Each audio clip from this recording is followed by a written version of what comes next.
우리 사도신경으로 신앙 고백하시겠습니다. 나는 전능하신 아버지 하나님 천지의 창조주를 믿습니다. 나는 그의 유일하신 아들 우리 주 예수 그리스도를 믿습니다. 그는 성령으로 잉태되어 동정녀 마리아에게서 나시고 본디오 빌라도에게 고난을 받아 십자가에 못 박혀 죽으시고 장사된 지 사흘 만에 죽은 자 가운데서 다시 살아나셨으며 하늘에 오르시어 전능하신 아버지 하나님 우편에 앉아 계시다가 거기로부터 살아있는 자와 죽은 자를 심판하러 오십니다.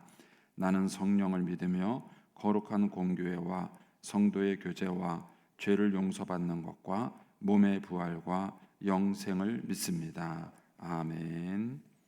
우리 찬송가 424장 찬송입니다. 424장 찬송 하나님께 드리겠습니다.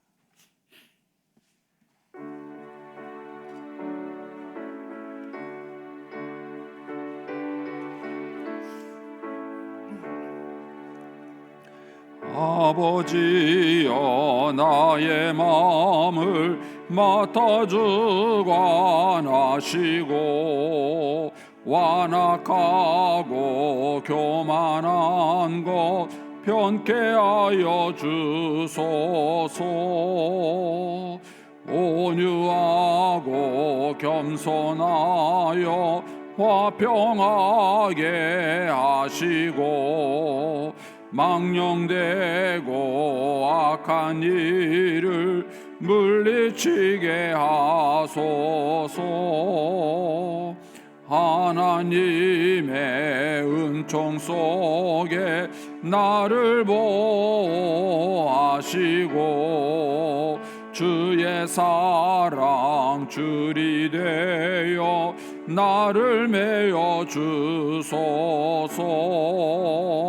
구세주의 흘린 피로 죄를 씻어 주시고 성령이여 하늘길로 나를 인도하소서.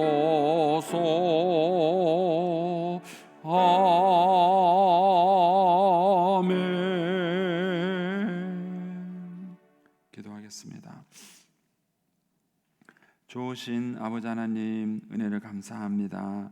지난 간밤에도 저희들을 주님 품 안에서 편히 쉬게 해주시고 또 이 새벽에도 저희들을 주 앞에 불러주심을 감사합니다. 오늘도 저희들에게 새날 주시고 또 생명 주시고 건강 주셨는데 이 한날도 주님과 더불어 동행하게 하시고 주를 기쁘시게 하는 한날 되게 하여 주옵소서. 이 새벽에도 말씀과 기도 가운데 저희들을 만나 주시며 주의 성령으로 충만케 하여 주시옵소서. 이 새벽에도 하나님께 1000번째 예물을 올려드립니다. 믿음으로 순종으로 감사로 드리는 예물을 주님께서 기뻐 받으시며 약속하신 하늘의 복과 땅의 복으로 충만하게 채워 주시옵소서. 주의 은혜로 종의 가정들을 형통케 해주시며 그 자녀들을 축복하여 주시옵소서. 예수님의 이름으로 축복하며 기도하옵나이다. 아멘. 오늘 아침 말씀은 사사기 8장 1절에서 9절까지 말씀입니다.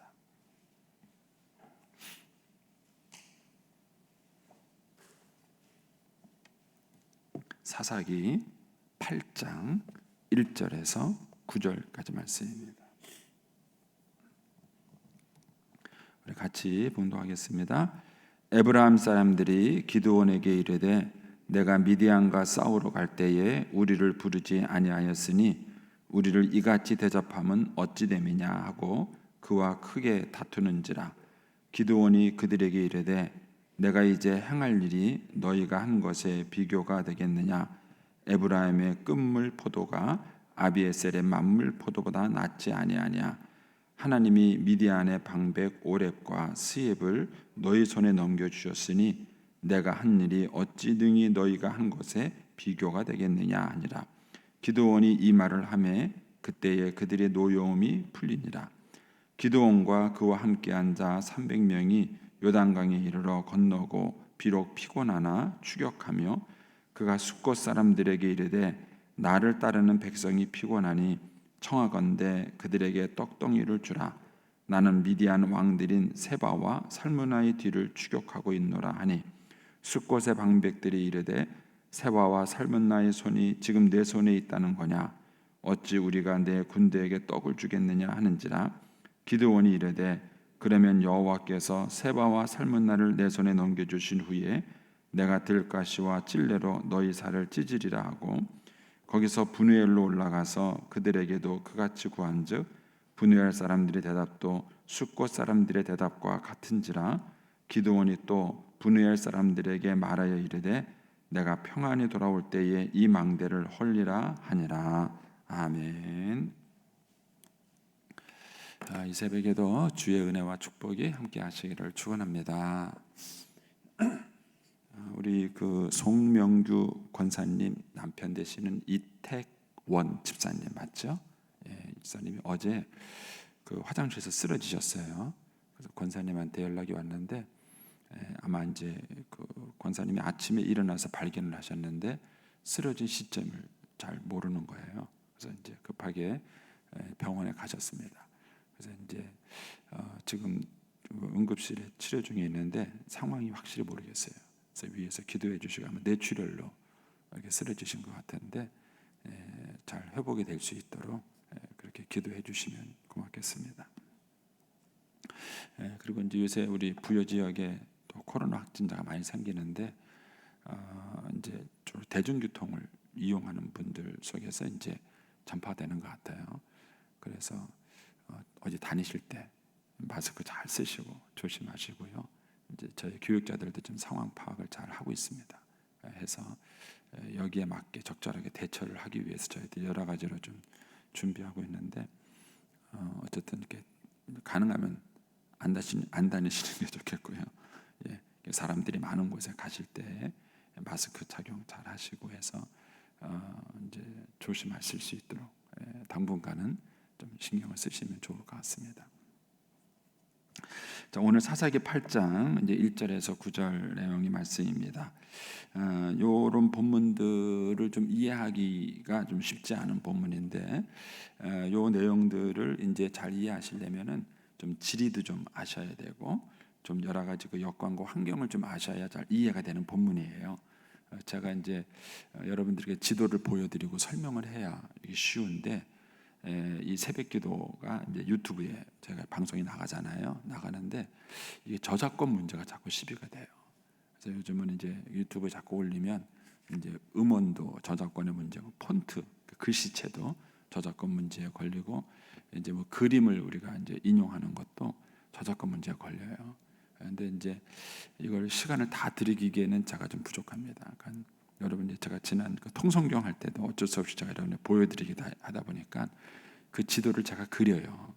근데 이제 그걸 손으로 그리면 빠른데 이걸 디지털로 그리려니까 쉽지가 않습니다. 그래서 뭐 여러분이 볼 땐 간단해도 그 지도 한 장 그리는데 막 1시간씩 걸려요. 그러니까는 제가 새벽기도 시간에 그렇게 일일이 시간을 다 투자하기가 좀 어려움이 있어서 여러분에게 지도를 못 보여드립니다. 이해를 해주세요. 여러분에게 지도를 보여드리려면은 유튜브에 올리지 말아야 돼요. 근데 이제 새벽기도를 또 유튜브로 들으시는 분들이 계시기 때문에 또 안 올릴 수는 없고 그래서 제가 이제 말로 설명할 테니까 나중에 여러분들이 지도를 이렇게 참조해서 보시면 제 설명을 듣고 지도를 보시면 이제 이해가 이제 잘 되실 겁니다. 이제 오늘 그 사사기 8장 이후에 나오는 이 내용의 초점은 뭐냐면은 우리들의 신앙이 변질될 수 있다는 얘기예요. 사도 바울이 이제 디모데 후서를 쓸 때 마지막으로 쓴 서신입니다. 근데 그 믿음의 아들 디모데에게 유언처럼 쓴 것이 디모데 후서인데 이제 그 디모데에서 사도 바울이 그런 얘기를 하죠. 내가 나의 달려갈 길을 다 달려가고 믿음을 지켰다 이런 얘기를 해요. 그러니까 바울이 평생 복음 사역을 하면서 걱정했던 것은 뭐냐면 하나님이 자기에게 주어진 사명을 잘 감당하고 끝까지 믿음을 잘 지킬 수 있는가 이게 바울의 고민이었다는 걸 알 수 있습니다. 그래서 바울은 자기 인생의 마지막에 내가 달려갈 길을 다 달려가고 믿음을 지켰다 그 고백을 하는 거예요. 젊었을 때는 그 고백이 별로 마음에 와닿지 않았는데 나이가 드니까 그 고백이 정말 마음에 와닿습니다. 왜냐하면 제 주변 애들 이렇게 보면 뭐 이제 평신도든 목회자든 관계없이 처음엔 신앙생활 참 잘하셨는데 나중에는 그렇지 못한 분들이 참 많아요. 참 많아요. 그러니까는 사람이 처음에 시작이 마지막까지 잘 달려간다는 게 그게 그렇게 쉬운 게 아니라는 것을 봅니다. 또 이제 저 자신을 이렇게 또 보면서도 사람이 처음 가졌던 그 신앙을 마지막까지 잘 지킨다는 게 쉽지 않습니다. 그리고 사람들이 자신이 변하는 것을 잘 몰라요. 자신이 어떻게 변하고 있는지를 잘 모릅니다. 그래서 바울이 이제 그런 고백을 했고 또 고린도 전서에 보면은 사도 바울이 자기가 다른 사람에게 복음을 전파한 다음에 자신은 버림받을까봐 바울이 늘 긴장했던 모습을 봅니다. 그래서 내가 남에게 전파한 후에 도리어 나는 버림을 받을까봐 바울은 늘 긴장하며 신앙생활을 했던 것입니다. 우리가 이제 이 사사기에서 보는 내용들이 그런 거예요. 사사기에 있는 내용이 시작과 끝이 달라요. 시작은 밝게 시작했다가 사사기의 끝은 어둡게 끝나요. 그리고 또 사사에 등장하는 여러 사사들도 마찬가지예요. 이 사사들도 그 시작과 끝이 다릅니다. 그리고 아쉬운 것은 그 사사들의 끝이 안 좋게 끝나는 경우가 대부분이라는 거예요. 오늘 나오는 기드온도 그렇습니다. 보통 우리가 기드온 그러면 이제 양털 시험한 사람, 그리고 이제 300명의 군사로 이제 13만 5천 명 군사를 이긴 사람, 이렇게만 기드온을 기억을 해요. 그런데 이제 오늘 이 8장에 나오는 내용을 보면 기드온이 처음에는 좋았는데 끝은 아름답지 못했던 사람 중에 한 사람이 기드온입니다. 그런 맥락에서 이제 오늘 본문을 보셔야 됩니다. 먼저 오늘 본문 이제 1절부터 3절은 에브라임 지파와 갈등이 생기는 장면이에요. 에브라임 지파와 갈등이 생기는 장면이고 4절부터 7절은 숫곳 사람들과 생기는 갈등입니다. 그리고 이제 8절 9절은 브누엘 사람들과 생기는 갈등이에요. 근데 이제 이것을 이제 지리적으로 놓고 보면 이스라엘 백성들이 이렇게 그 땅을 분배했을 때 가운데 땅이 그 므낫세 지파입니다. 근데 이 기드온은 므낫세 지파 출신이에요. 므낫세 지파고 그 아래쪽이 에브라임 지파입니다. 그 에브라임 지파가 이제 주변에 이렇게 자기 지파들에게 둘러싸여 있었기 때문에 외적의 침입을 가장 적게 받는 지역이고, 또 이 에브라임 지파가 에브라임 지파 출신 중에 누가 있느냐면은 여호수아가 에브라임 지파입니다.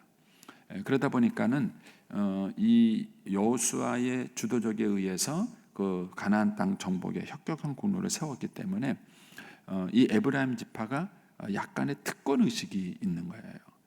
그래서 오늘 본문에 살펴보면은 이 이제 기드온이 미디안 군사 13만 5천 명을 다 물리쳤는데 와갖고도 왜 우리 안 불렀느냐 이거예요. 왜 우리 일찍 안 불렀느냐.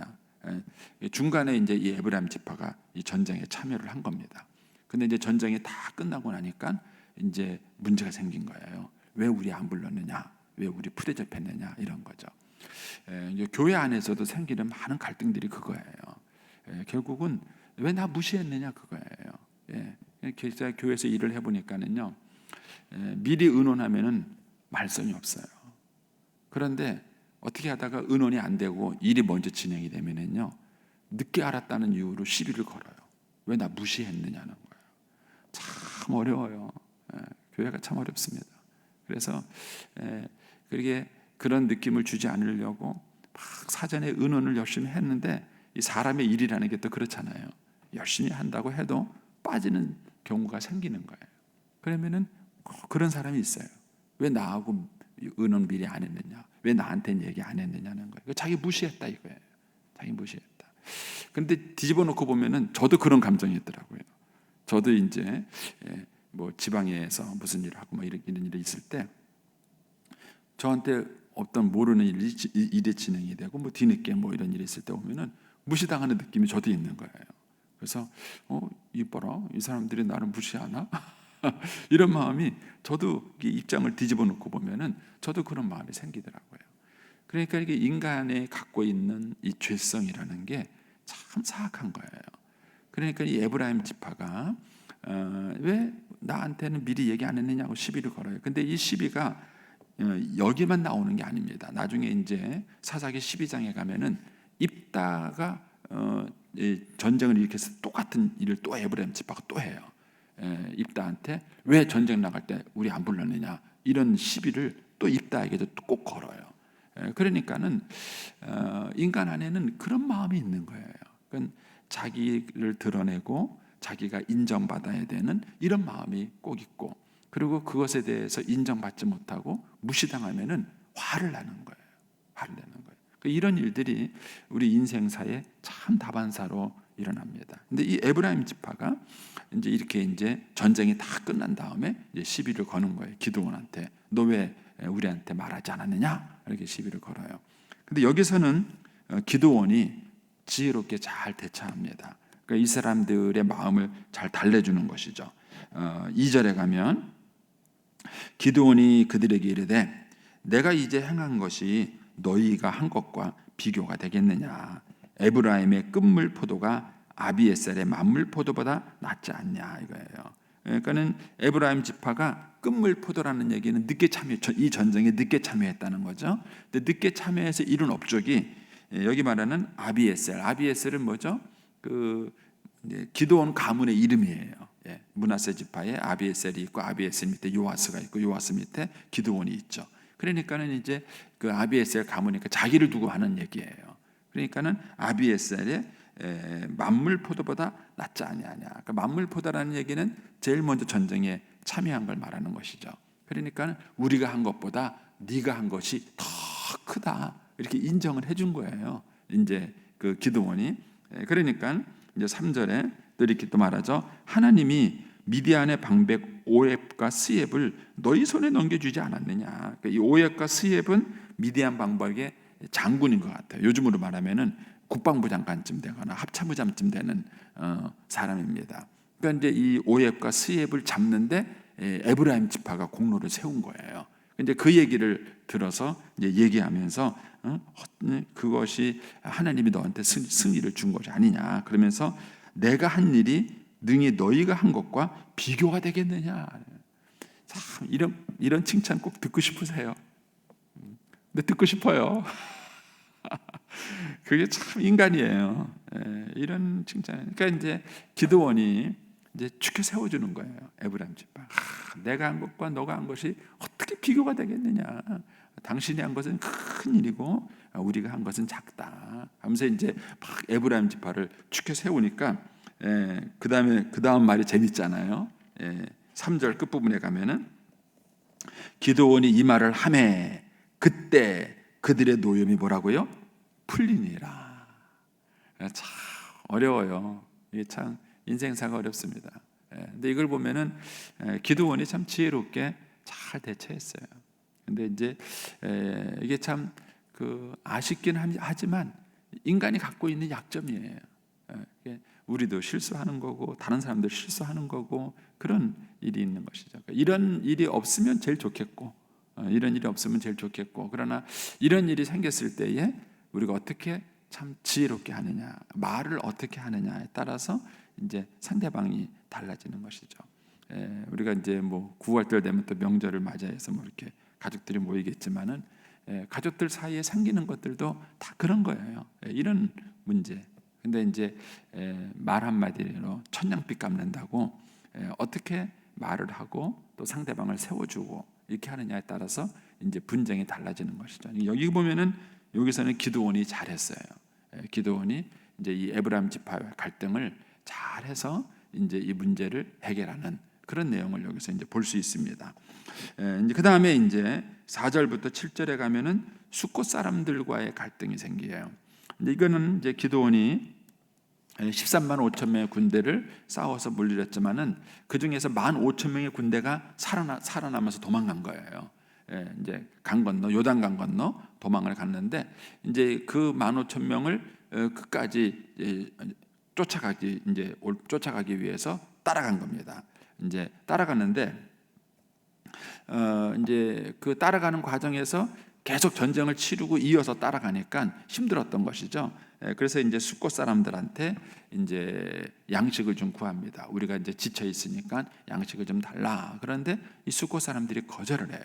근데 이 숫곳 사람들이 누구냐면은 숫곳과 브누엘의 그 위치가 갓지파 땅이에요. 갓지파. 여러분 이제 12지파의 땅을 그려보면 요단강이 이렇게 있으면 요 위쪽에 므낫세, 그 아래쪽에 에브라임 지파, 요 강 건너에 므낫세 반지파. 므낫세 지파가 양쪽으로 나눠져 있죠. 므낫세 반지파, 그 아래쪽에 갓지파가 있어요. 이 갓지파의 땅에 속한 것이 이 숫곳과 브누엘이에요. 그러니까 이 숫곳과 브누엘 사람들은 갓지파 사람들이에요. 그러니까 이제 기드온의 입장에서는 같은 이스라엘 민족, 같은 동족이니까 이들이 당연히 자기네들을 도와줄 거라고 생각을 한 거예요.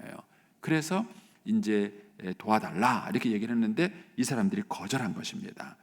그러면서 이제 어떻게 거절했느냐 하면 6절에 보니까 숫곳의 방백들이, 그러니까 숫곳의 지도자들이죠. 그 방백들이 이르되 세바와 살문나의 손이, 세바와 살문나는 왕이에요. 앞에서 말한 오렙과 스엡은 이제 군인이고 합참의장 같은 국방부장관 같은 그런 이제 군사령관이고 세바와 살문나는 왕입니다.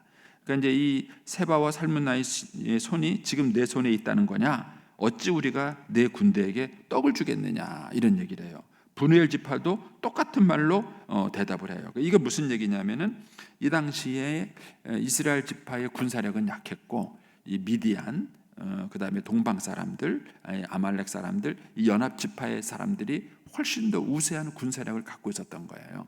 그러니까는 이 사람들이 기드온을 도와주는데 망설인 겁니다. 괜히 기드온을 도와줬다가 나중에 이 사람들한테 보복을 당하면 어떡하겠는가? 그러니까 이 사람들은 기드온이 이 전쟁에서 이길 거라는 확신이 없었던 것입니다.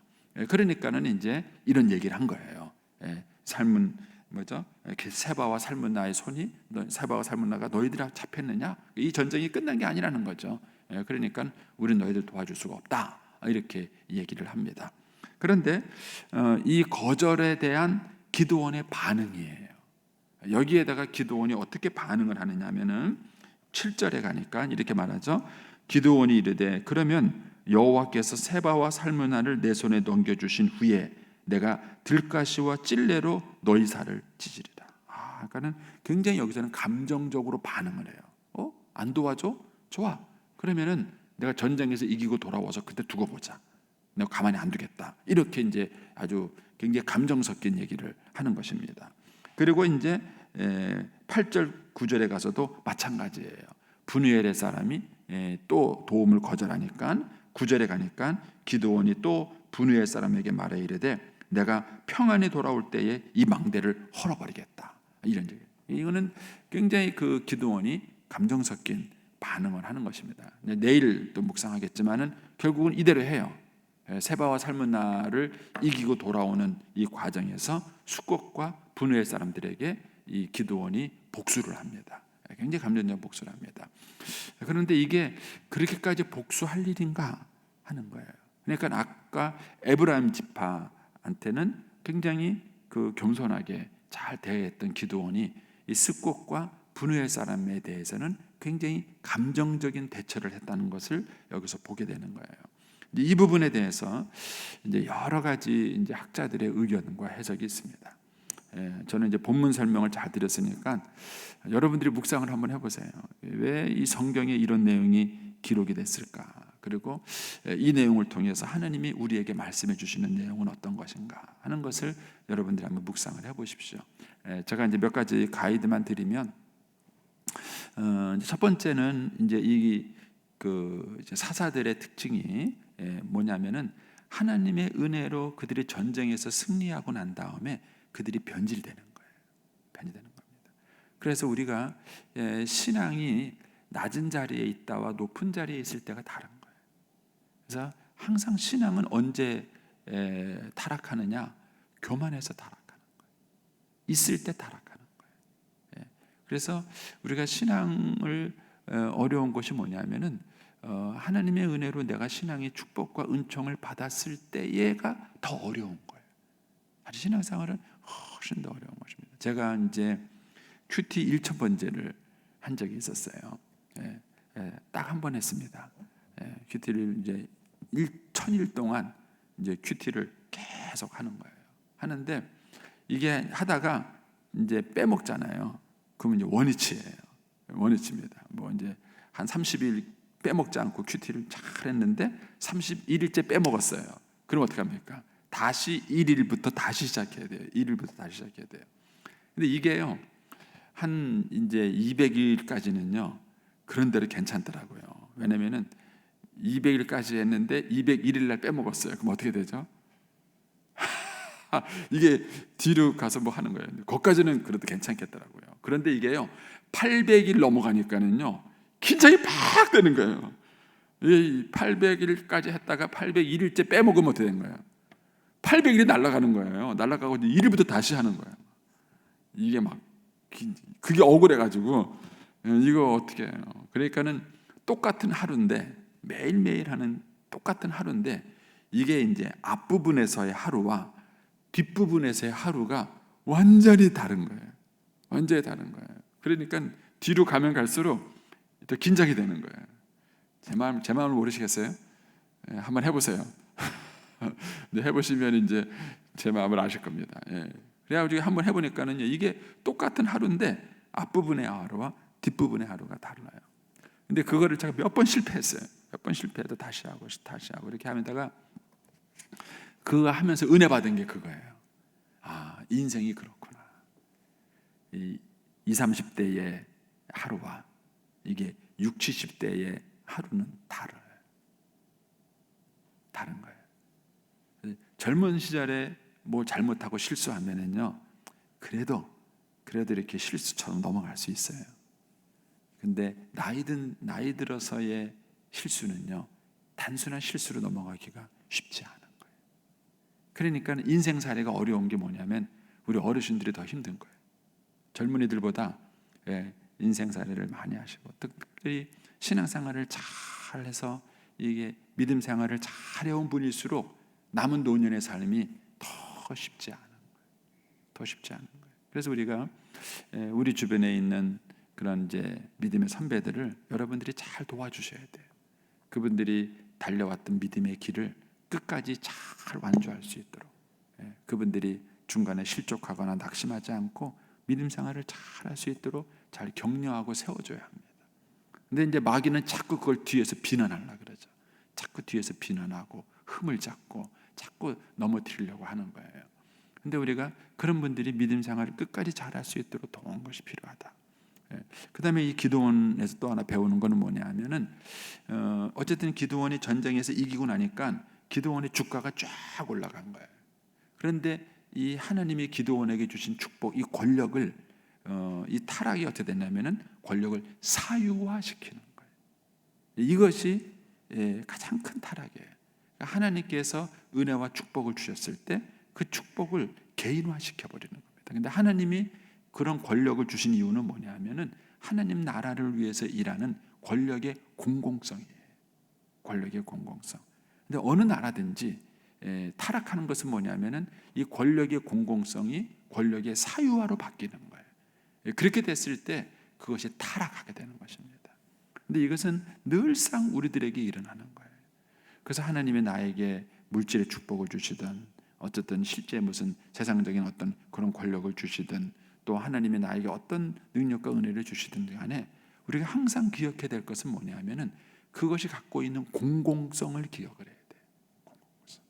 저도 인생을 살아가는 동안에 목회자로서의 삶을 늘 살았어요. 근데 목회자의 삶이 어려운 것 중에 하나가 뭐냐면 늘 공인이에요. 공인. 남들이 볼 때는 그냥 개인적인 것을 같지만은 그게 하나의 공공성을 갖고 있는 거예요. 이 공인으로서의 삶을 살아간다는 것이 쉽지 않더라고요. 그래서 하나님이 나에게 축복을 주셨을 때 내가 열심히 노력해서 번 돈이고 내가 열심히 수고해서 얻은 자리를 할지라도 그것이 갖고 있는 공공성이 있다는 사실을 놓치시면 안 돼요. 근데 그 공공성을 놓치고 그것을 사유화시켜서 내가 노력해서 내가 고생해서 내가 수고해서 얻은 거라는 이런 권력의 사유화가 이루어질 때에 그때 타락이 이루어지는 거예요. 기드온도 권력의 공공성을 생각했다면은 이 숙곡과 분우엘 사람들에게 이게 개인적인 감정적 분노를 하지 않았을 거예요. 그런데 이제 그게 권력의 사유화가 이루어지니까 니들이 나 무시했어? 그래 두고 봐. 이러고 난 다음에 자기가 전쟁에서 승리하고 난 다음에는 그런 수국과 분노의 사람들에게 복수를 하는 것이죠. 권력을 가지고 자기 개인적인 그런 감정을 성취하는 도구로 사용한 것입니다. 이런 면에서 우리가 권력의 사유화를 조심하셔야 돼요. 그러니까 하나님이 나에게 어떤 힘을 주시든, 그것이 물질의 힘이든 어떤 권력의 힘이든 어떤 힘이든 간에 하나님이 나에게 그 힘을 주신다면 그 힘이 가지고 있는 공공성을 기억하셔야 돼요. 그리고 하나님의 뜻에 맞게 그 공공성을 사용하는 것입니다. 그럴 때 우리가 마지막까지 믿음의 경주를 잘 달려갈 수 있는 것입니다. 이런 부분들을 또 여러분들이 한번 묵상을 한번 해보시기 바랍니다. 그리고 이 본문에 나타나는 또 다른 이제 어려움은 뭐냐면은 이스라엘 지파의 연합이 깨지는 거예요. 기드온이 승리했을 때 므낫세 지파가 승리를 이끈 거죠. 에브라임 지파가 시기하고 갓 지파가 시기하고 그러는 거예요. 그래서 이 12지파가 하나로 다 모이지 못하고 분열을 나타내는 것이죠. 이것이 이스라엘 백성들의 타락의 모습이에요. 그래서 교회에서도 가정에서도 마찬가지죠. 남편과 아내가 하나가 되는가 분열이 되는가, 부모와 자식이 하나가 되는가 분열이 되는가, 교회가 하나가 되는가 분열이 되는가, 이거예요. 그러니까는 건강한 가정은 남편과 아내가 하나가 되는 것이죠. 그래서 어떤 것인지 갈등하는 쪽으로 끌어가시면 안 돼요. 그것을 부부가 하나 되는 쪽으로, 부모 자식 간에도 서로 살아가다 보면은 섭섭한 일들이 왜 없겠습니까? 있지요. 있는데도 그 부모 자식 간에도 하나가 되는 쪽으로 자꾸 이 문제를 풀어가도록 하셔야지, 그걸 자꾸 깨지는 쪽으로 문제를 풀어가시면 안 되는 것이죠. 이런 것들을 우리가 이제 이 사사기를 묵상하면서 배우게 되는 것입니다. 여러분이 오늘 한 날도 이 기드온의 모습이 저와 여러분에게 좋은 거울이 될 수 있게 되기를 축복합니다. 기도하겠습니다.